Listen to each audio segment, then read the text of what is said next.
रवि एक मछुआरा था जो कि मछलियां पकड़कर अपने परिवार का पेट पाला करता था। आज भी वो मछलियां पकड़कर बाजार में उन्हें बेचने के लिए जाता है। मछली ले लो मछली, ताजा ताजा मछली, हर तरह की मछली मिलेगी, एक कांटे वाली, छोटी मछली, बड़ी मछली, मछली ले लो मछली। रवि ऐसे ही गर्मी के अंदर बैठकर मछलियां बेच रहा था। कुछ मछलियां पानी में तड़प रही थी तो कुछ पहले ही जीवन से हार मान चुकी थी। तभी उसके पास एक सेठानी मछली खरीदने के लिए आती है। कितने की मछली दे रहा है? मैडम जी, ये वाली मछली 50 की है और ये वाली 90 रुपए किलो। लूट मचा रखी है तुम जैसों ने। इस वाली मछली के 40 और इसके 70 दूंगी। अब देना है तो 2-2 किलो दोनों पैक कर दो। ये सब अपने गरीबी का रोना, मुझे रोने की जरूरत नहीं है। मैंने तुम्हें गरीब बनाकर इस दुनिया में नहीं भेजा है। कुछ भी कहना है तो भगवान से कहो और जिस दाम पर बोल रही हूँ मछली दे दो, वरना यहाँ बहुत सारी मछली बेचने वाले हैं। रवि बेचारा भी क्या करता, वो सेठानी को मछली दे देता है और ऐसे ही सुबह से शाम तक 4-5 मछलियां बेचकर घर आता है। तो उसकी पत्नी नंदिता ने कहा, क्या हुआ जी? लगता है कि आज भी आपकी ज्यादा अच्छी कमाई नहीं हुई है और आप बहुत ज्यादा परेशान हैं। क्या करूं नंदिता, जितनी भी कोशिश करता हूँ कहीं ना कहीं हार हो ही जाती है। कुछ समझ नहीं आ रहा कि करूं तो क्या करूं। अब ऐसा ही होता है। कुछ दिन और गुजरते हैं और एक दिन वही सेठानी अपने पति और अपने बच्चों के साथ नदी के किनारे पिकनिक पर घूमने के लिए जाती है। उसके बच्चे नदी में खेलने लगते हैं और वो भी बच्चों के साथ नदी में खेलने लगती है।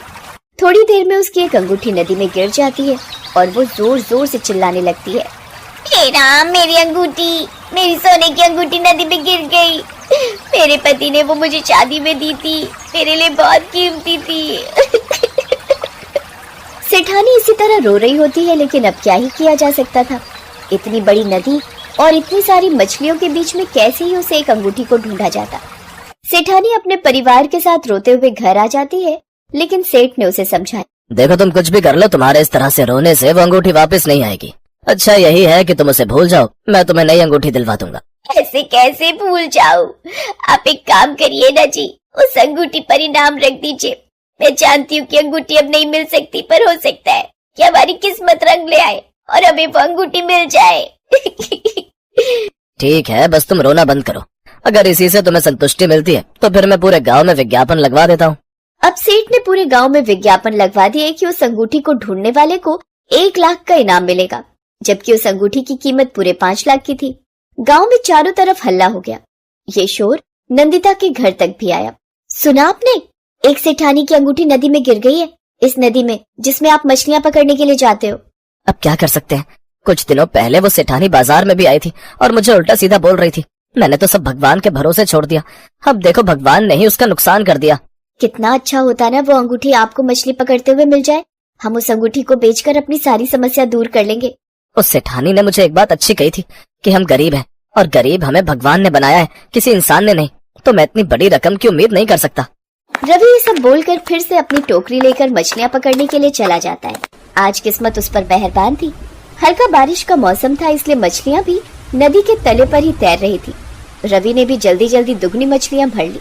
थोड़ी देर में वो थक गया। वैसे तो गर्मी का मौसम हमेशा हालत खराब कर देता है, लेकिन कम से कम आज ये मौसम थोड़ा सा ठीक तो है। अब जल्दी से जाकर इन मछलियों को बेच देता हूँ। बारिश का मौसम है तो हो सकता है कि ग्राहक भी मछली खाने के बारे में सोचे और मेरी ज्यादा मछली बिक जाए।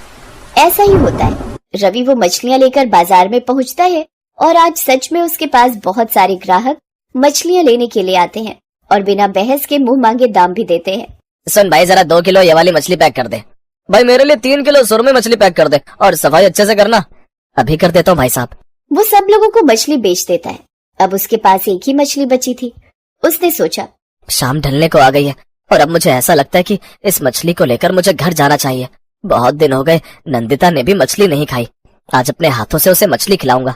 ये सोचकर वो मछली को लेकर घर आ गया। नंदिता भी बहुत खुश थी जब रवि ने अपनी सारी कमाई उसके हाथ में रख दी। अब जैसे ही रवि और नंदिता उस मछली को काटने बैठे, मछली को काटते ही उसके पेट से वो सोने की अंगूठी छटक कर जमीन पर गिरी।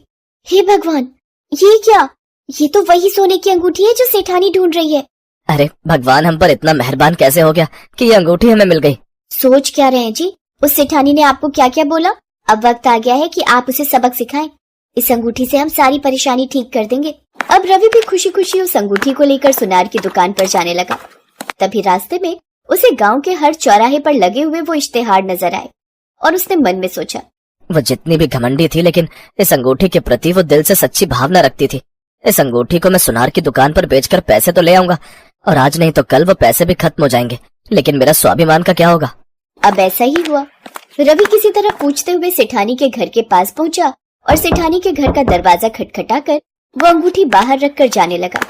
जैसे ही वो थोड़ी दूर गया, तभी सेठानी दरवाजे पर आई। उसकी आंखें सूजी हुई थी। उसने सोने की अंगूठी को उठाया और रवि को पीछे से आवाज लगाई, अरे भाई सुनो, अपना इनाम तो ले जाओ, अरे अरे सुनो तो। सेठानी की बात रवि ने नहीं सुनी और घर आ गया। उसने नंदिता को सब कुछ बताया तो उसकी आंखों में भी आंसू आ गए और वो बोली, जी मैं आपकी पत्नी हूँ, आप मुझे जैसे भी रखेंगे मैं उस हाल में आपके साथ हूँ। अगर आपने ये किया है तो भी कुछ सोच समझ कर ही किया होगा। माफ करना नंदिता, शायद मैं तुम्हारा एक अच्छा पति नहीं बन पाया, तभी तो ये सब कुछ तुम्हें झेलना पड़ा। नंदिता ने कुछ नहीं कहा, लेकिन सब कुछ ऐसे ही खत्म होने वाला नहीं था। अगले दिन फिर से सेठ और सेठानी इस मछली मार्केट में आए। आज फिर से रवि को कम मछलियां मिली थी और वो मछलियों को बेचने की कोशिश कर रहा था। तभी सेठानी और सेठ उसके पास आए और सेठानी बोली, तुम्हें क्या लगा था तुम मेरी अंगूठी रख जाओगे और मैं तुम्हें पहचान नहीं पाऊंगी?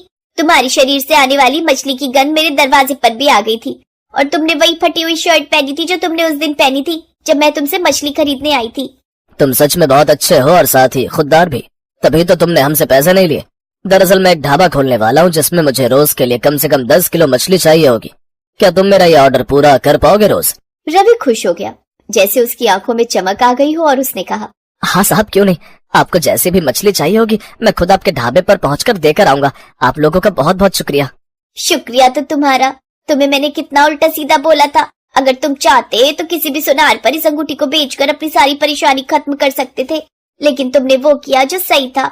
बस फिर क्या था, सब कुछ पूरी तरह से बिल्कुल बदल गया। अब रवि उस ढाबे पर मछलियां सप्लाई करने रोज जाया करता। कीर्ति की शादी सुनील नाम के एक आदमी से हुई थी। कीर्ति भी बहुत गरीब थी और सुनील भी बहुत गरीब घर से था और एक छोटी सी चौल में रहा करता था, जिस चौल की देखभाल लीला नाम की एक औरत किया करती थी। कीर्ति जैसे ही शादी करके सुनील के घर आती है तो उस छोटे से घर को देखकर कहती है, तुम एक छोटे से कमरे में रहते हो, इस कमरे में रहने में तुम्हें बहुत ज्यादा मुश्किल होती होगी। मजबूरी सबको सब कुछ सिखा देती है कीर्ति, तुम्हें भी धीरे धीरे इस घर में रहने की आदत बढ़ जाएगी और इंसान को सुकून ज्यादा जरूरी होता है, ना कि बड़ा घर। कोई बात नहीं, मैंने अपने मम्मी पापा के घर पर भी बहुत परेशानी झेली है, इसलिए मैं तुमसे कभी कोई ज्यादा फरमाइश नहीं करूंगी।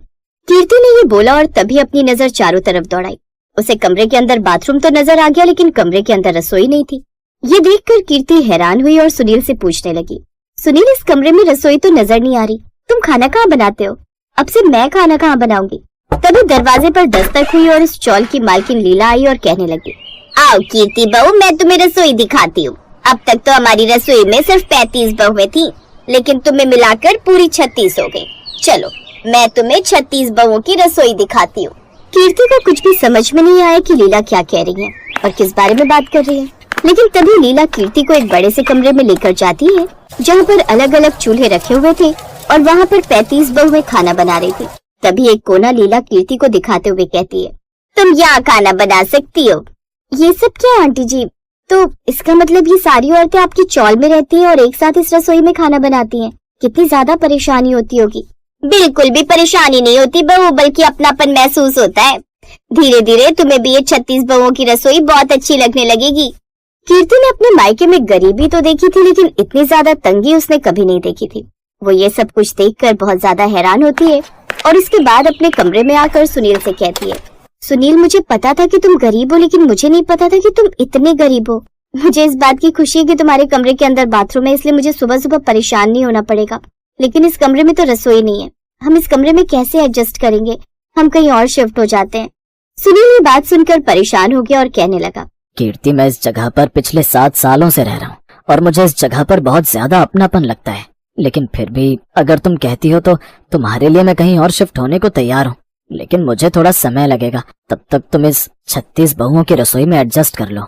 सुनील को उस चौल का सिर्फ 3000 रुपए किराया देना पड़ता था, जो कि मुंबई जैसे शहर में बहुत ज्यादा सस्ता था। सुनील उस कमरे में रहकर बड़े आराम से अपना खर्चा चला पाता था और कुछ पैसे भी जमा कर पाता था, लेकिन कीर्ति की इच्छा की वजह से उसे जल्द से जल्द अपना मकान बदलना था। अगली सुबह कीर्ति अपनी पहली रसोई करने के लिए जैसे ही 36 बहुओं की रसोई में जाती है, तो बगल में खाना बना रही कुसुम कहती है, क्या बात है कीर्ति, आज तो तुम्हारी पहली रसोई है, क्या बना रही हो? थोड़ा मुझे भी देना, आखिर मैं भी तो देखूं सुनील भाई की बहू कैसा खाना बनाती है। तभी वहाँ पर लीला आ गई और कीर्ति को बहुत सारा सामान देकर कहने लगी, ये ले बेटा, आज मेरी तबीयत थोड़ी ठीक नहीं है। 36 बहुओं की रसोई में हर बहू एक दिन मेरे लिए भी खाना बनाती है। आज तेरा दिन है और वैसे भी आज तेरी पहली रसोई है, तो इस बहाने मैं तेरे हाथों का खाना भी खाकर देख लूंगी। मेरे घर में सिर्फ 10 लोग हैं तो उनके लिए भी खाना बनाते। कीर्ति ये सुनने के बाद मन में कहती है, बाप रे बाप, 10 लोगों का खाना बनाना पड़ेगा।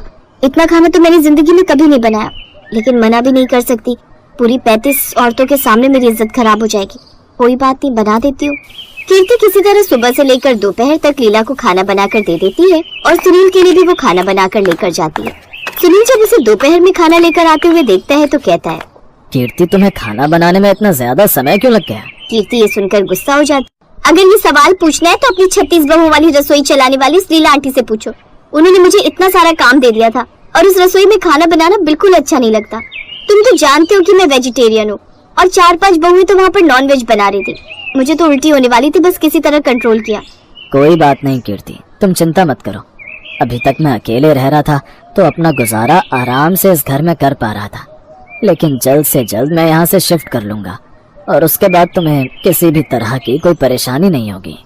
कीर्ति को 36 बहुओं की रसोई में एडजस्ट करने में बहुत ज्यादा परेशानी हो रही थी। कभी कोई उससे नमक मांगने लगता तो कभी कोई उससे चीनी मांगने लगता। ऐसे वो किसी तरह अपना गुजारा कर रही थी। लेकिन एक दिन कीर्ति को मासिक धर्म हो जाते हैं। वो खाना बनाने के लिए बैठी हुई थी और तभी उसके पेट में दर्द होने लगता है। उसके पास खाना बना रही लता कहती है, ये क्या कीर्ति, तुम्हारा चेहरा तो उतरा हुआ है, लगता है तुम्हारी तबीयत बहुत ज्यादा खराब है। हाँ, आज मेरे पेट में बहुत ज्यादा दर्द हो रहा है, इसीलिए मेरा बिल्कुल भी खाना बनाने का मन नहीं कर रहा। लेकिन सुनील काम पर निकल गए हैं, अगर मैं खाना नहीं बनाऊंगी तो वो भूखे रह जाएंगे। बस इतनी सी बात, तुम्हें आज खाना बनाने की कोई जरूरत नहीं है। हम आखिर किस दिन काम आएंगे? एक दिन तुमने भी हम सबको खाना बनाकर खिलाया था, हम खुद खाना बना लेंगे। कीर्ति ये बात सुनती है तो उसे बहुत अच्छा लगता है और वो जाकर अपने कमरे में आराम करने लगती है। सुबह का नाश्ता, दोपहर का खाना और रात का खाना सब कुछ 36 बहुओं की रसोई से आता है। ऐसे ही पूरा हफ्ता वो उसे रसोई में काम नहीं करने देती और ये सब कुछ देखकर उसने एक दिन मन में कहा, सगे रिश्तों में भी इतना अपनापन नहीं होता जितना इन लोगों के बीच में है, और मैं बेकार में इन लोगों से चिढ़ रही थी। अगर मैं थोड़ा सा एडजस्ट करूंगी तो मुझे यहाँ पर दिन काटने में इतनी ज्यादा परेशानी भी नहीं लगेगी। यूं ही कीर्ति एक दिन खाना बना रही होती है, तभी उसके पापा का कॉल आ जाता है और वो अपने पापा से बात करने के लिए चली जाती है, क्योंकि 36 बहुओं की रसोई में बहुत ज्यादा शोर आ रहा था। जब वो वापस आकर देखती है तो कुसुम उसकी सब्जी बना रही थी और वो कहती है, ये क्या कुसुम दीदी, आप मेरी सब्जी बना रही हो?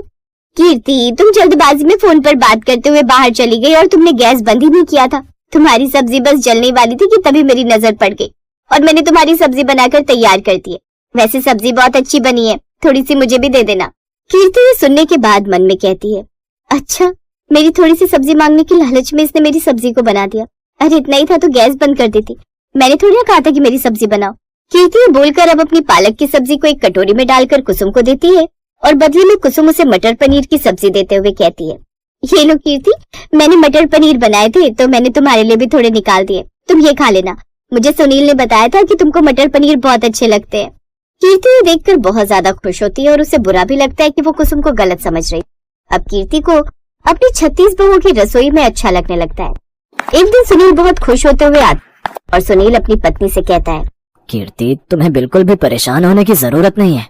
मैंने हमारे रहने के लिए घर ढूंढ लिया है, उसका किराया 5000 रुपए है, लेकिन मैं सब कुछ मैनेज कर लूंगा।